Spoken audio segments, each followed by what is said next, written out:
Podcast Juara, Jabar Prof bersuara.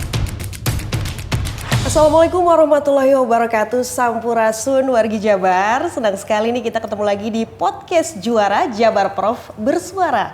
Kali ini bareng saya Kia Firdaus. Dan kali ini kita lagi ada di kantor BPS Provinsi Jawa Barat.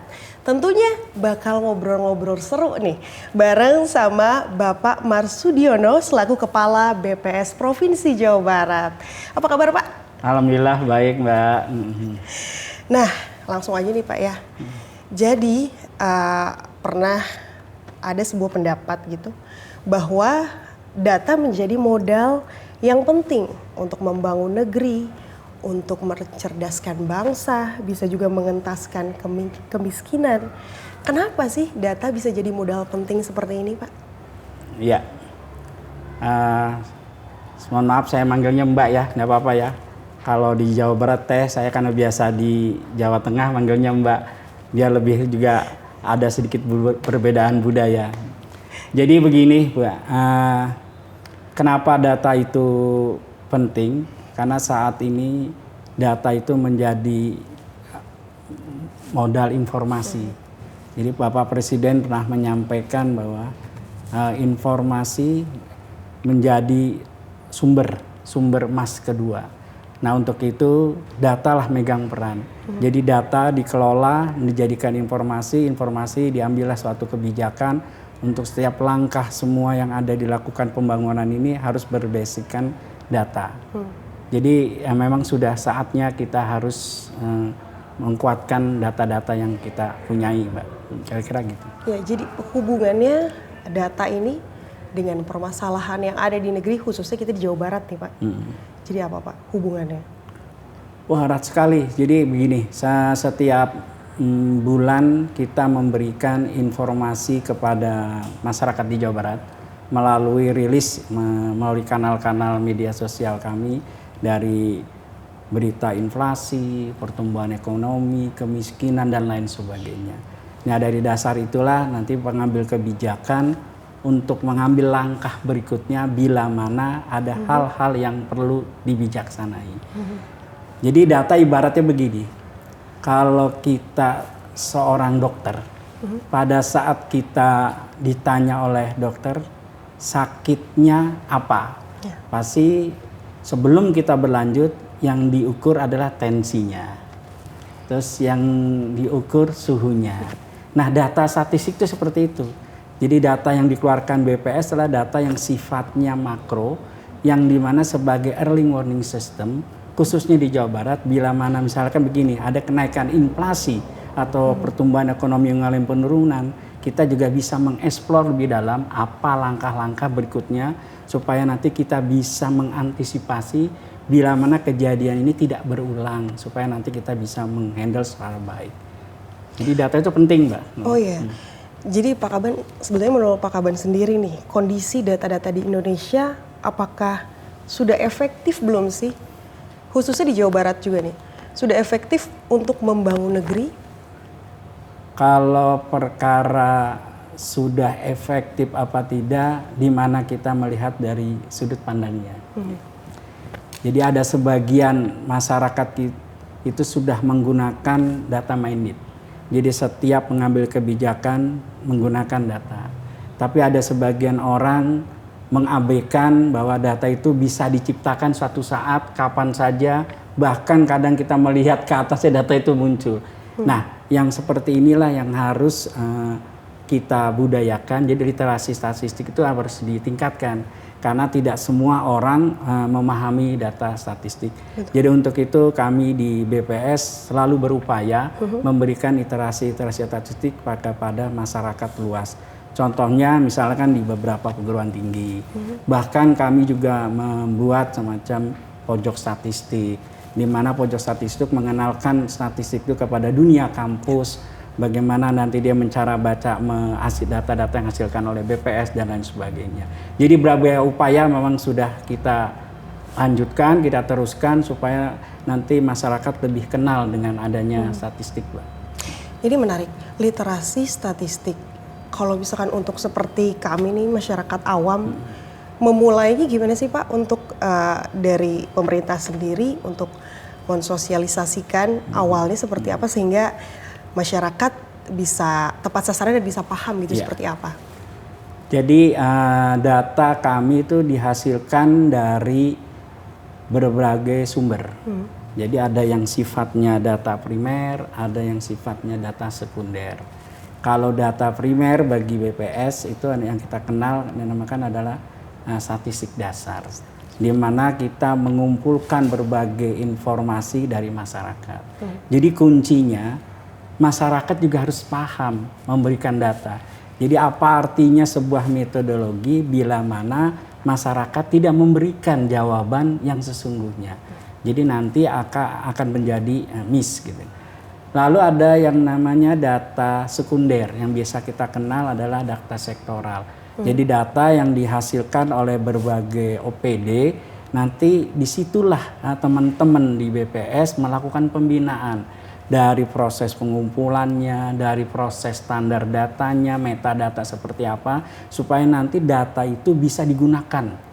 Jadi intinya data itu bisa dibagi pakaikan kepada semua pihak dengan standar atau kaidah-kaidah yang sudah ditetapkan.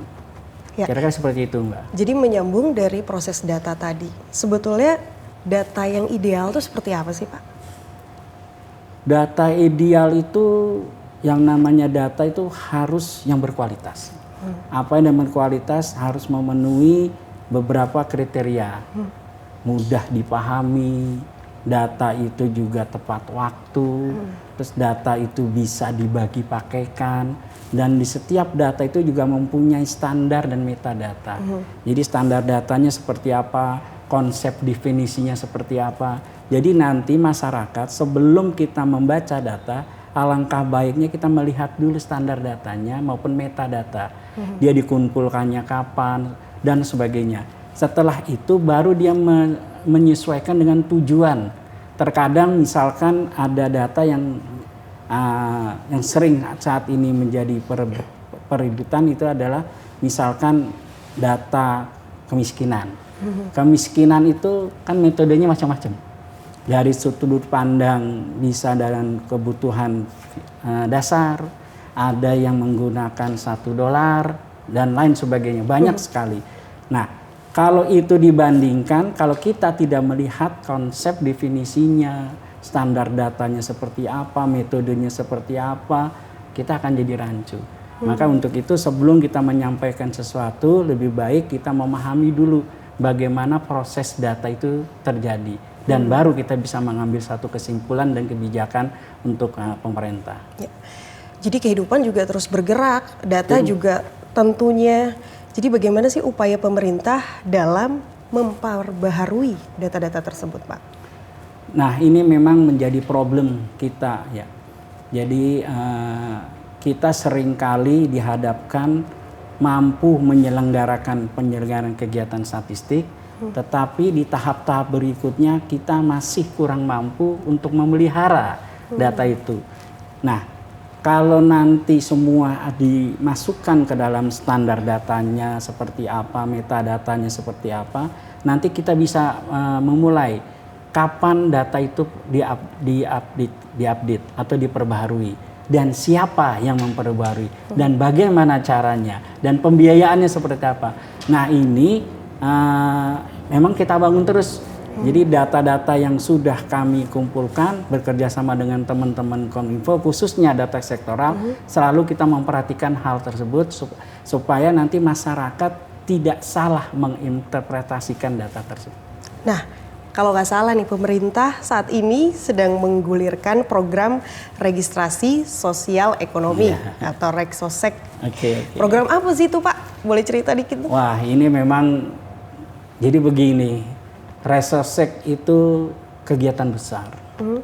Jadi kita dalam perjalanannya seringkali kita mengumpulkan data. Itu yang tadi tanya, yang Mbak sampaikan bahwa kok seringkali data dikumpulkan, updatingnya kok lemah ya gitu, atau kok nggak pernah diperbaiki. Jadi Reksosek itu untuk mewujudkan satu data perlindungan sosial, di mana yang terjadinya perbedaan-perbedaan di lapangan itu harus kita atasi dengan data yang baik. Nah, Resosek itu dikumpulkan di seluruh Indonesia tanpa terkecuali, baik dari level yang terendah sampai level yang tertinggi. Yang namanya perlindungan. Kalau perlindungan itu melindungi semua masyarakat Indonesia. Jadi Resosek ini untuk mengatasi agar tidak ada dispute, tidak ada pertengkaran data di level bawah gitu. Nah, nanti semua harus menggunakan Resosek. Tetapi dalam pelaksanaannya kan itu akan dilaksanakan pada 15 Oktober sampai 14 November. Dalam jeda pengumpulan data sampai pengolahan itu kan cukup lama, setahun. Nah, dalam setahun ini kami juga mendukung apa yang dilakukan oleh teman-teman dari Dinas Sosial, teman-teman dari PKKBN, Pendataan Keluarga, di mana untuk mengisi kekosongan mereka disilakan untuk melakukan sesuai dengan topoksi mereka.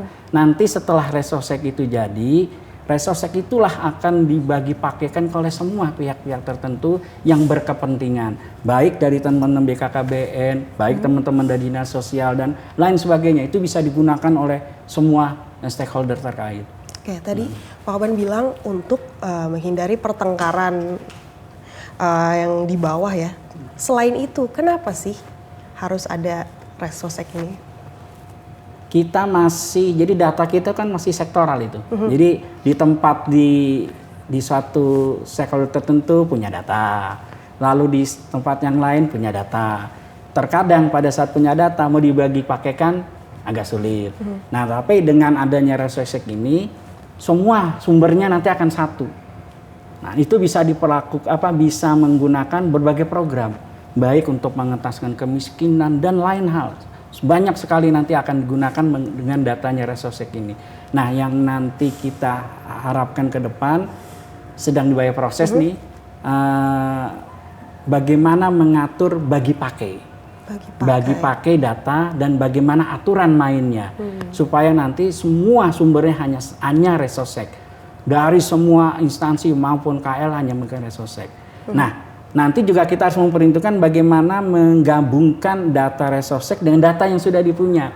Nah, karena basicnya semua sudah berbasic NIK, ya mudah-mudahan dengan NIK itu nanti kita sebagai key-nya kita sambungkan datanya, baik yang teman-teman BKKBN punya NIK kita sambungkan. Nanti mereka juga tidak akan kehilangan data. Jadi data Resosek ada, terus data dari teman-teman BKKBN ada, teman-teman yang Dinas Sosial yang sudah dilakukan sekarang updating untuk DTKIS yang 40% itu juga ada dan lain sebagainya. Jadi kuncinya adalah NIK. NIK.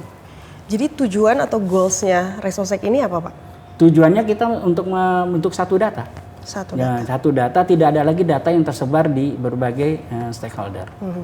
Kembali ke Jawa Barat nih, Pak. Bagaimana proses pendataan Resosek di Jabar ini? Seperti apa? Jawa Barat penduduknya besar, punya tantangan sendiri. Jadi itu saya sampaikan di awal tadi, Resosek ini mengumpulkan data semua penduduk, baik yang berdomisili berdasarkan KTP maupun tidak. Jadi dia kalau secara konsepnya de facto, dia tinggal di suatu tempat. Jadi kalau orang demografi menyatakan dia bukan de jure. Kalau de jure itu untuk kepentingan regulasi seperti mengurus akte kelahiran dan lain sebagainya. Tapi kalau de facto untuk memenuhi kebutuhan mereka. Misalnya saya KTP saya Semarang. Saat ini saya di Bandung. Otomatis kan beban Bandung ketambahan saya. Walaupun KTP-nya saya di Bandung. Nah, yang hal seperti itulah gunanya kita memahami konsep supaya nanti tidak ada perbedaan. Itu sih, Mbak. Nah, untuk di Jawa Barat sendiri kan tadi Mbak bilang masyarakatnya juga banyak ya, Pak ya. Ada nggak sih daerah prioritas? Kalaupun ada, daerah mana yang jadi prioritas untuk Resosek ini sendiri? Kalau prioritas tidak ada, jadi semuanya diperlakukan sama. Baik daerahnya yang sulit maupun yang mudah dijangkau. Semua mempunyai perlakuan yang sama. Jadi data itu dikumpulkan dari level terendah sampai masyarakat yang tinggi. Makanya nanti yang menjadi problem nanti yang ke depan yang perlu kita menjadi pemikiran, makanya kami kemarin sudah berkomunikasi dengan Pak Kapolda, besok juga dengan Pak Pangdam bagaimana membangun keamanan di teman-teman petugas kami. Jadi petugas kita kan menggunakan mitra yang kami latih selama 2 hari supaya nanti dia memahami konsepnya. Jadi semua kita data. Jadi kurang lebih kami membutuhkan sekitar 80.000 petugas. 80.000 petugas. Nah ini yang mau saya tanyain, sumber daya manusianya untuk penyelenggaraan Resosek sendiri di Jawa Barat. Seperti apa Pak? Kita di BPS sudah seringkali melaksanakan sensus ya. Jadi kami mempunyai database mitra, yang mana database itu selalu kita update dan kita gunakan, kita manfaatkan untuk kegiatan-kegiatan BPS. Nah untuk kegiatan sensus kemarin kita juga belum lama ya kan dengan sensus penduduk. Nah Resosek ini sebenarnya hampir sama dengan sensus. Semua kita data, hampir sama, persis. Cuman saya katakan sensus plus. Kenapa sensus plus? Karena variabelnya banyak. Variabelnya tuh memuat berbagai kepentingan. Di situ nanti muncullah beberapa variabel untuk penentuan indikator, penciri orang miskin seperti apa, penciri orang yang tidak miskin seperti apa. Nanti diolah dalam suatu metode tertentu, dihasilkanlah penrankingan. Nanti hasil ranking itu disampaikan kembali ke masyarakat melalui apa? Konsultasi publik. Nah di sanalah kita bisa mengetahui apakah metode yang kita terapkan itu sesuai dengan keadaan lapangan. Kan metode itu nggak ada yang 100% benar. Nah makanya kan ketidakbenaran itu harus ditinjau ke lapangan. Berarti petugasnya ada sampai door to door untuk bertanya langsung dengan masyarakat ya Pak ya? Jadi petugas kami harus dan wajib door to door. Nah disinilah kami harus berjenjang. Jadi ada level PPL, ada PML, ada Kortim dan lain sebagainya. Jadi berjenjang. Nah, setiap beberapa hari sekali mereka melakukan diskusi di lapangan untuk mengatasi hal-hal yang tidak dia bisa melaksanakan. Misal tidak memahami konsepnya. Nah, di sini mereka bentuk berkomunikasi dengan para petugasnya, baik PML. Kalau PML nanti juga tidak bisa menyelesaikan masalah, naik lagi ke level di atasnya. Makanya kami ingin membangun suatu sistem bagaimana memonitor pergerakan si petugas itu dan masalah-masalah apa yang langsung bisa tindak lanjuti, terutama Q&A-nya seperti apa supaya nanti tidak terlalu lama. Nah, karena petugasnya banyak Mbak, 80.000. Nah iya, berhubungan langsung dengan masyarakat. Adakah tantangannya Pak atau kendalanya seperti apa dalam pendataan nih?